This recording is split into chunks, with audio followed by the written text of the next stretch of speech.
Good day mga boss, may katanungan sa atin about dito sa Suzuki Smash. Yan, nagtanong siya kung good pa rin daw yung Smash na dating mga model 2018. Yan, yan boss, yan ang sasagutin natin. Bakit nga ba may mga issue yung mga Smash sa mga ganun? Kahit yung mga nakarang Smash, kahit mga sinaunang Smash yan, mga 17, meron pa ring issue.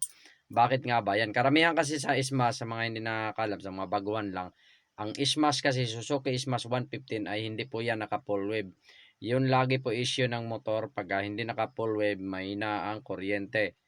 Yan, may posibleng mahina ang kuryente. Yan, malaki yung bagay ang kuryente sa motor.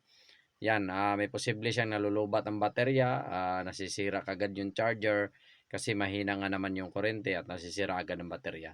Sana nasagot ko tong tanong na to sa ating mga katanungan na nagtanong yan. Thank you sa inyo, Paps, at salamat sa pagtatanong. Thank you.